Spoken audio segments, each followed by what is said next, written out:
Prenez-vous soin d'un proche en perte d'autonomie? Que ce soit un parent, un conjoint ou même un ami, vous êtes probablement un proche aidant. Les commissions, l'entretien de la maison, les rendez-vous médicaux, les repas ou même les soins sont toutes des responsabilités avec lesquelles on peut jongler régulièrement en tant que proche aidant. Il faut savoir qu'il existe des ressources et des services pour vous aider à remplir ce rôle et l'une des portes d'entrée pour savoir ce qu'il existe près de chez vous est le service InfoAidant. Le service InfoAidant, c'est un service téléphonique d'information, d'écoute et de référence. C'est destiné aux proches aidants d'aînés, à leur entourage et aux professionnels de la santé et des services sociaux. En fait, là, ce que vous me dites, là, ce qui semble vraiment vous préoccuper beaucoup, là, c'est par rapport au fait que votre mère chute souvent. Le rôle de la conseillère aux proches aidants, ça consiste à répondre au téléphone quand les proches aidants nous contactent. On est là pour les soutenir, dépendamment de où ils sont rendus dans leur trajectoire, autant en début de parcours qu'à la fin. On est là pour donner de l'information. Ça peut être sur divers sujets, ça peut être sur les crédits d'impôt, l'hébergement, la maladie. C'est aussi pour les proches aidants qui désirent connaître les services, qu'est-ce qui existe près de chez eux pour pouvoir continuer à les soutenir dans leur quotidien. Elle mêle un peu les gens. Est-ce qu'elle est désorientée dans les moments de la journée? Une des grandes forces du service InfoAidant, c'est vraiment notre connaissance au niveau des ressources. Étant donné qu'il y a un service InfoAidant dans chaque région, pour dire que le service est personnalisé, régionalisé. Donc, on est en contact avec les ressources autant du milieu communautaire que du milieu de la santé et services sociaux. Donc, on connaît nos organismes sur notre territoire, on connaît aussi les intervenants qui y travaillent, on connaît toute leur gamme de services, la façon qu'ils les offrent aussi, les critères d'admissibilité, les procédures à suivre. Donc ça, pour le proche aidant, c'est très rassurant quand il appelle au service InfoAidant parce qu'on sait où le diriger, on sait vers qui appeler, puis les procédures et tout ça. Donc, ça enlève un stress qui n'est pas nécessaire au proche aidant. Parce que vous savez que si jamais vous avez des inquiétudes, vous remarquez des comportements étranges chez votre mère, vous pouvez toujours écrire une lettre au médecin. Les appels que je reçois à la ligne InfoAidant, c'est assez varié. Il y a des proches aidants qui vont appeler, ils vont avoir une question bien précise, puis c'est tout ce qu'ils ont comme besoin. Il y a d'autres gens où ça va être un peu plus nébuleux. Ils vont appeler parce qu'ils en ressentent le besoin, mais ils ne savent pas nécessairement qu'est-ce qu'ils auraient besoin d'autre. Ça peut être aussi des gens qui viennent d'avoir un diagnostic pour leurs proches. Le proche est hospitalisé, il est arrivé une situation de crise à la maison ou juste aujourd'hui, c'était la goutte qui fait déborder le vase. Fait qu'avec le proche aidant, on va regarder sa situation. On va vraiment partir de là, savoir qu'est-ce qui pourrait l'aider, qu'est-ce qui pourrait le soutenir au moment où il nous appelle. Donc, ça peut être des besoins d'information. J'ai besoin d'informations sur la maladie, des stratégies de communication, les crédits d'impôt, l'hébergement. Ça peut être aussi qu'est-ce qui existe. Hein? Souvent, les gens nous contactent puis n'ont aucune idée de c'est quoi tous les services qui sont offerts pour eux. Il y a aussi des gens qui vont appeler parce qu'ils ont besoin de parler, parce qu'il n'y a personne dans leur entourage qui peut être une écoute ou parce qu'ils ne connaissent pas non plus, par exemple, le regroupement des aidants naturels de la Mauricie, qui offre des groupes, des cafés-rencontres, des groupes d'entraide. Donc, on regarde vraiment avec eux, c'est quoi leurs besoins, on explore avec eux aussi les possibilités puis qu'est-ce qui conviendrait le mieux à leur situation. Il arrive souvent que les proches aidants sont réellement épuisés lorsqu'ils nous appellent, sont au bout du rouleau. Souvent, l'épuisement, ça s'installe de façon un peu insidieuse. Hein? On en fait un petit peu plus à chaque jour ou selon la perte d'autonomie de notre proche aussi. Donc, tranquillement, pas vite, on accumule les tâches, les responsabilités. Puis déjà, les proches aidants ont quand même un quotidien bien occupé. Là. Souvent, on porte plusieurs chapeaux. On est parents, on est grands-parents, on est bénévoles, on est travailleurs. Donc, plus les tâches s'accumulent, plus l'épuisement s'accumule aussi. Puis à un moment donné, on se rend compte qu'on n'est plus capable, on atteint nos limites ou c'est juste de trop. Donc oui, souvent, les gens, c'est un moment de situation pas de crise, mais quand ils sont largement épuisés, qui nous contactent.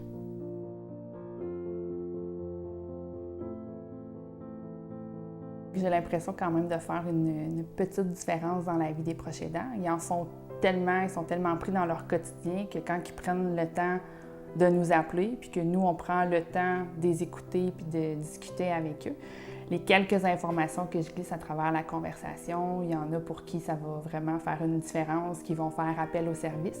Mais en même temps, c'est tout un travail d'équipe aussi. Les proches aidants, eux, prennent la décision de nous appeler. Nous, on leur donne l'information, on met aussi des informations à jour. C'est mon travail de faire de la recherche pour m'assurer que ce que je dis est valide et à jour. Puis de l'autre côté, quand le proche aidant prend le téléphone pour rappeler la ressource vers qui on l'a référé et que la ressource l'accueille, le rencontre puis lui offre les services aussi, c'est gratifiant de savoir qu'ensemble, on peut vraiment faire la différence puis favoriser un maintien à domicile autant pour la personne aidée que le proche aidant favorable.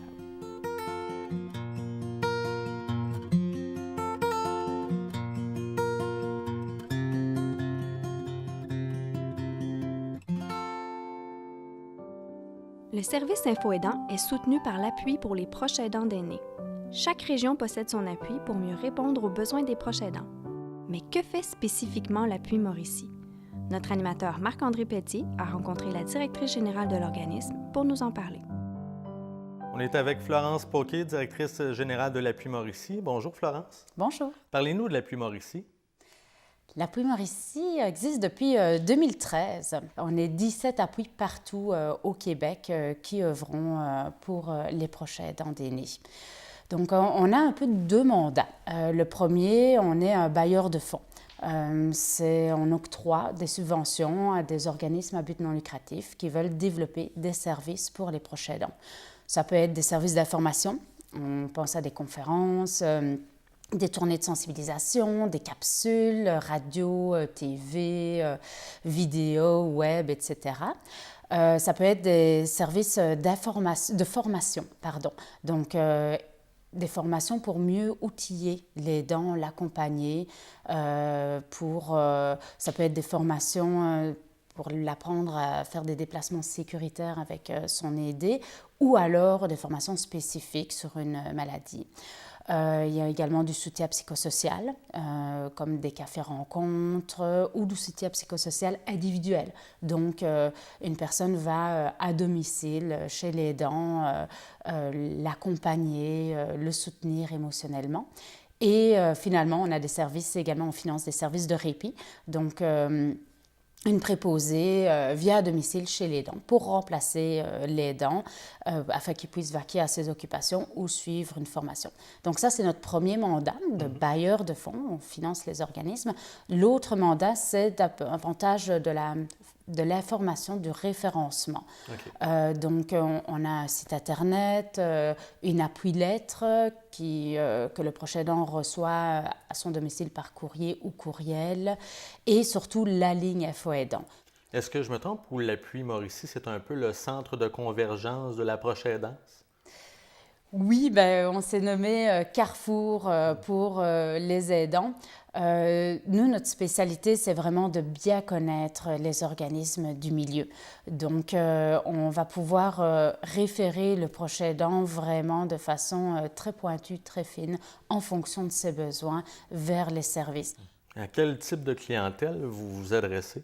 Un peu à tous les proches aidants qui soutiennent une personne aînée, okay. Mais on essaie vraiment d'orienter nos actions vers les proches aidants plus jeunes, en début de parcours. Donc, pas nécessairement plus jeunes, mais des proches aidants qui sont en emploi. La majorité des proches aidants ont entre 45 et 65 ans. Et sont 59% des femmes. Mais parmi la clientèle qu'on dessert, c'est surtout des personnes de 65 ans qui sont très majoritairement des femmes. Donc, pour nous, c'est très important de développer des stratégies pour aller chercher tous ces proches aidants qui sont actuellement en emploi, des proches aidants qui parfois ont une famille, des enfants, adolescents et qui doivent concilier leur famille, leurs loisirs, leurs enfants, mais également le soin à leurs parents. Également, les hommes, c'est très difficile d'aller rechercher des hommes, oui. Pourquoi?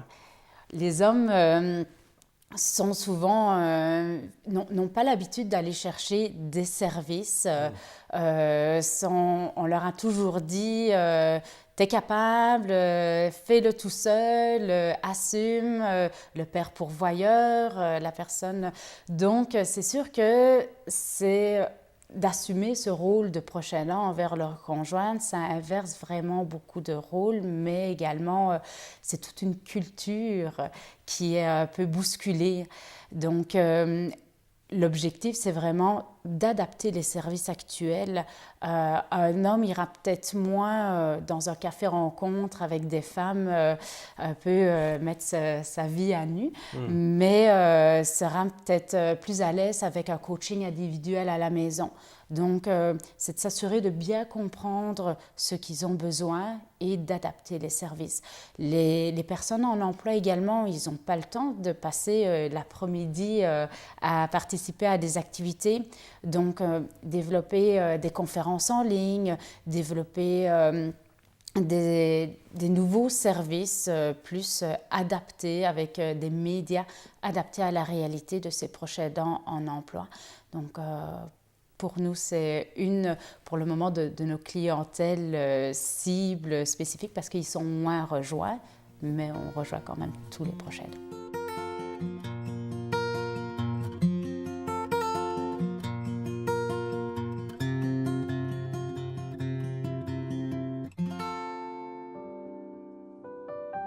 Il est difficile de demander de l'aide lorsqu'on n'a pas conscience du rôle qu'on joue. Les proches aidants masculins et en emploi ne sont pas les seuls à ne pas se reconnaître. Nous avons rencontré la psychologue et professeure de l'UQTR, Lison Marcoux, afin de nous aider à comprendre pourquoi le proche aidant peine à se définir comme tel et à utiliser les services disponibles.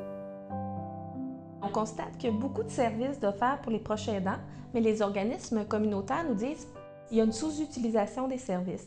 Alors, on s'est demandé qu'est-ce qui fait que les personnes ne font pas appel aux services qui leur sont offerts. Puis, on s'est dit peut-être parce qu'ils ne s'identifient pas dans ce rôle-là ou ce mot-là qui est le mot proche aidant. Et on constate dans la littérature, mais aussi dans les recherches qu'on fait, que principalement, ce serait au niveau de la relation. C'est naturel d'aider. Quand on dit aux gens « Est-ce que tu as pensé d'aller chercher de l'aide à des organismes pour proches aidants? » Souvent, ils nous répondent « Mais non, mais moi, je ne suis pas un proche aidant. Je suis juste sa sœur. C'est ma mère, c'est normal. Ben là, c'est mon père, c'est juste naturel, c'est mon conjoint. » Alors moi, ce que je me suis dit, et les réponses, les pistes de recherche qu'on a, c'est comment on fait pour faire le switch, si vous voulez, entre quand est-ce que je suis son fils et que c'est naturel de rendre service à sa mère, ou quand est-ce que je suis dans mon rôle de conjointe, et quand est-ce que ça dépasse un petit peu, puis que là, ça devient, là, j'ai vraiment besoin d'aide.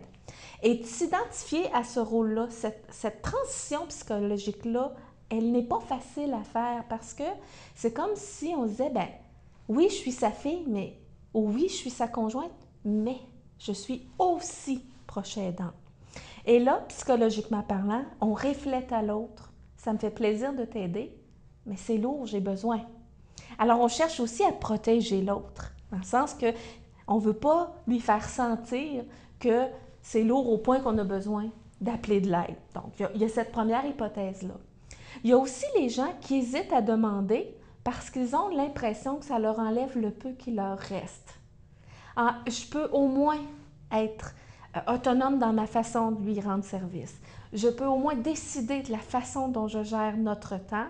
Et s'il arrive des intervenants ou des bénévoles, bien là, il va falloir que j'accepte que ça ne soit pas nécessairement fait comme je le souhaite.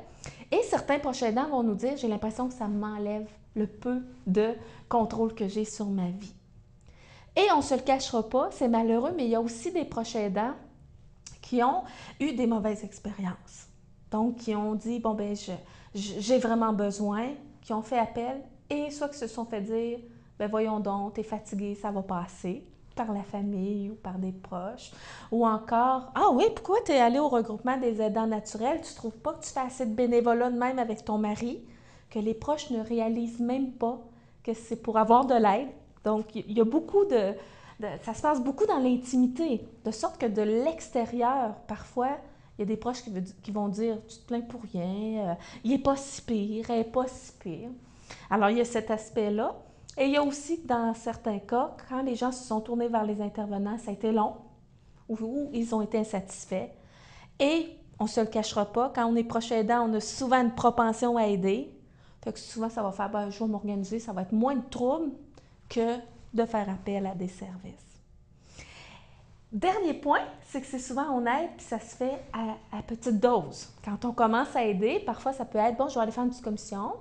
Ah, je vais faire l'épicerie, je vais ramener quelque chose à maman. Ah, tant qu'à y être, je vais y ramener un pantalon, je vais faire son... Peu importe le type de service qu'on fait. Et là, peu à peu, bien, au lieu d'y aller 2 ou 3 fois par semaine, bien, là, c'est à tous les jours. Puis là, c'est, je vais aller voir si elle a mangé. Ou si c'est le conjoint, je vais juste aller réinstaller son coussin pour être sûr qu'il est confortable. Et là, la roue s'enchaîne et sans qu'on s'en aperçoive, c'est toujours juste un petit peu plus.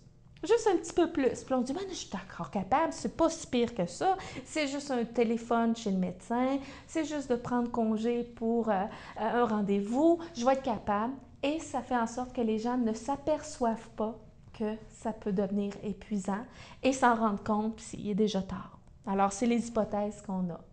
Alors, moi, le conseil que je donnerais aux gens, c'est plutôt que de dire, je vais tout faire pour t'aider, ce serait de se donner un contrat, dire, je vais faire mon possible et j'accepte de t'aider à condition que tu acceptes de m'aider à t'aider.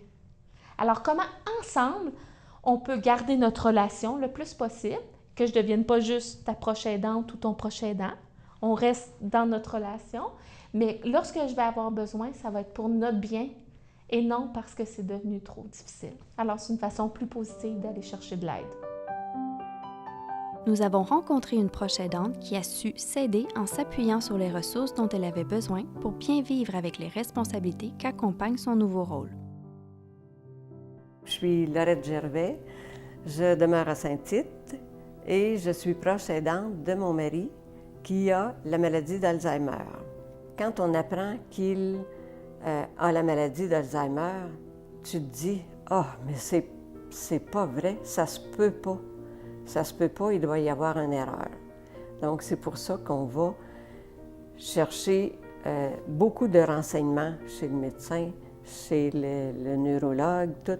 Et quand on a la confirmation, on se dit « je vais faire. » Mais c'est quoi exactement, là? Tant qu'on ne l'a pas vécu, on ne peut pas le savoir vraiment. Depuis 2 ans que je fais partie des personnes aidantes de la vallée de la Batiscan. Puis ça a été un gros plus pour moi. Au début, je suis venue plutôt chercher beaucoup d'informations sur comment ça se passe, la maladie d'Alzheimer. J'ai trouvé beaucoup de réponses, des trucs à utiliser. Mais la chose la plus importante que je trouve, c'est d'être toujours positive là-dedans. Peu importe ce qui arrive, si on est positif, bien ça nous aide là, énormément à trouver la solution, parce qu'il faut s'adapter à tous les jours.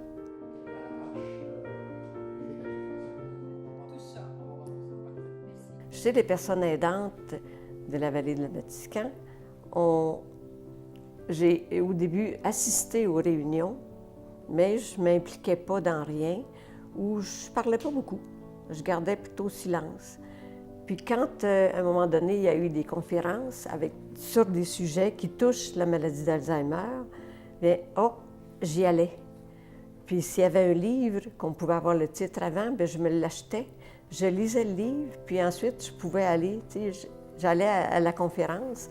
Puis rendu là-bas, bien, à un moment donné, à la fin, on nous demande toujours notre opinion. Et là, je leur disais, bien, toutes celles qui ont la chance d'acheter le livre, là, bien, achetez-le parce que c'est un très bon complément à la conférence qui a eu lieu. Ensuite, quand il y avait des activités, peu importe lesquelles, j'assistais aussi. J'aime ça venir parce que je viens me ressourcer, puis ils nous donnent toutes sortes d'outils pour mieux gérer et le stress et la façon de faire avec la personne qui est aidée. Parce qu'à un moment donné, veut pas, il faut que tu réussisses à parler à quelqu'un, à dire ce que tu vis, à le dire si tu es tanné. Mais tu ne peux pas le dire à ton proche, à celui que tu aides, mais le dire à quelqu'un. Là-dessus, avec les filles de l'association, elles ont une écoute merveilleuse. Elles nous téléphonent au moins une fois par mois. pour voir comment ça va. Puis si ça va bien, je leur dis. Puis si ça va moins bien, bien, ça paraît tout de suite dans ma voix. C'est sûr qu'il y a des journées où je m'assoirais dans un petit coin, là, puis je pleurerais. Il y a des fois que je l'ai fait. Je l'avoue, je l'ai déjà fait. Mais c'est peut-être pas la solution idéale.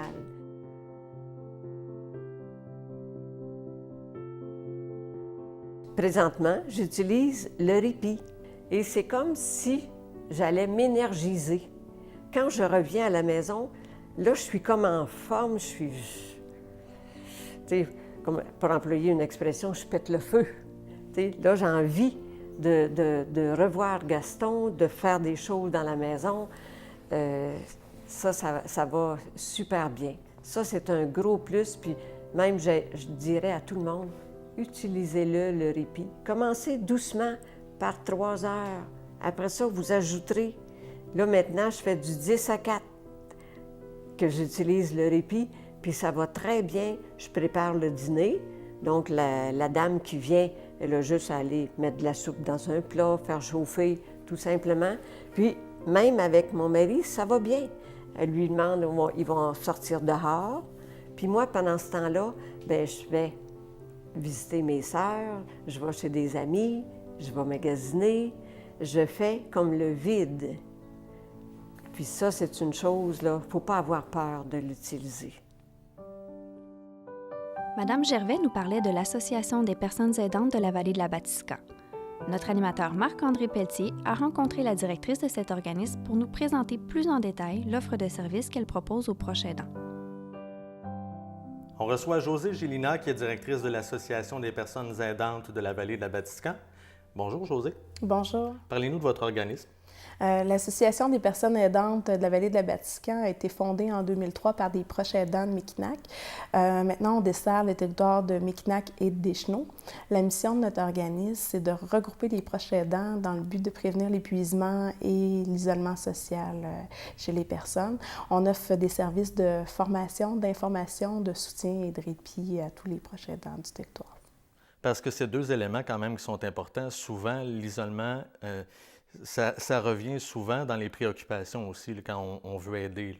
Oui, parce que souvent, la personne, elle donne tellement de temps à sa personne aidée qu'elle a tendance à s'isoler ou les personnes autour d'elle n'osent pas l'appeler de peur de déranger. Fait que la personne se retrouve de plus en plus isolée de son réseau social. Fait que dans le fond, la situation ça devient de plus en plus difficile dans le fond, au fil du temps. Comment on les accompagne, ces personnes-là, justement, parce qu'il y a un certain sentiment de culpabilité qui vient avec le fait de recourir à des services externes, si on peut le dire comme ça? Dans le fond, on les écoute, puis on essaie de les aider à bien exprimer leurs émotions, pour éviter de se sentir coupable ou de penser à soi ou de ne pas être capable de tout faire, dans le fond. Fait qu'on y va en fonction des besoins de la personne aussi. Fait que la personne, quand elle vient nous voir, on va lui demander c'est quoi ses besoins, puis en fonction des différents besoins, on va les orienter vers les bons services. Fait que ce qui fait qu'une personne, peut-être qu'elle va avoir besoin plus de soutien, tandis qu'une autre personne va peut-être avoir plus besoin d'informations pour mieux accomplir son rôle. Fait que c'est vraiment un soutien individualisé. Est-ce que c'est ça la clé, justement, dans l'accompagnement, de dire aux proches aidants, vous avez le droit d'avoir un répit, d'avoir un coup de main aussi? Oui, parce que sinon, le proche aidant, dans le fond, il a tendance à s'oublier dans la relation et à s'épuiser. Ça arrive vraiment souvent que le proche aidant, il arrive à notre organisme épuisé et s'inscrit pour utiliser des services, puis quelques semaines plus tard, est obligé d'aller à l'hôpital pour lui-même ou placer la personne en résidence parce qu'il a trop attendu avant de demander de l'aide. Il y a un accompagnement qui est effectué aussi au moment de l'inscription pour savoir quel est le service peut-être ou le moyen le plus adapté à notre situation. Oui. Dans le fond, la personne, ça coûte 5 $ par année pour devenir membre. Remplit un formulaire de c'est quoi sa situation d'aidant. On vérifie cet risque d'épuisement. Et après ça, on l'oriente vers les services. Puis nous, dans le fond, la personne a un intervenant qui est attribué chez nous. On en a 2. Fait que selon les besoins de la personne, il y en a qui sont plus à l'aise avec un homme ou avec une femme, une personne plus âgée. On va y aller faire un jumelage d'un intervenant qui va bien avec la personne. Puis elle va l'appeler à tous les mois pour faire un suivi. Mais mais la personne peut aussi passer au bureau quand elle a besoin pour jaser, appeler quand elle veut. On peut aussi faire les recherches pour les gens. Par exemple, si, mettons, quelqu'un cherche un bouton panique pour sa personne, ben on va faire les recherches puis on va les rappeler pour leur transmettre l'information.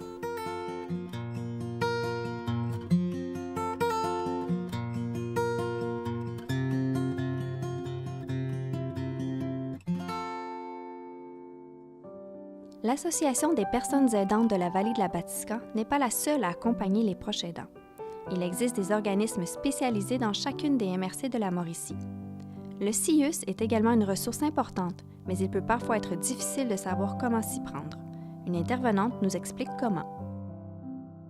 En tant que proche aidant, si vous constatez que votre proche a des pertes d'autonomie, que ça soit en lien avec sa mobilité, que ça soit en lien avec ses troubles cognitifs, vous pouvez faire une demande au CIUS, qu'on appelait antérieurement le CLSC.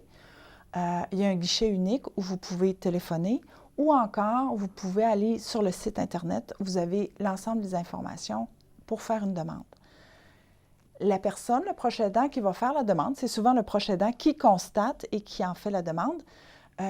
Il va devoir répondre à de multiples questions pour savoir, pour bien cibler, c'est quoi la situation qui est vécue, qu'est-ce qu'il y en est. Et à ce moment-là, il y a un professionnel qui va aller évaluer à la maison, qui va aller voir l'environnement, qui va vérifier quels sont les besoins qui sont non répondus pour qu'il y ait les professionnels concernés qui offrent les services par la suite et qui offrent le suivi également.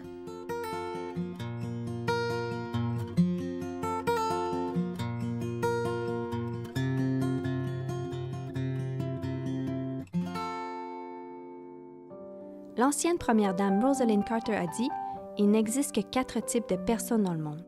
Ceux qui ont été proches aidants, ceux qui sont proches aidants, ceux qui seront proches aidants et ceux qui ont besoin d'aide. » Tout le monde est donc touché par la proche aidance et c'est un processus normal que de demander de l'aide.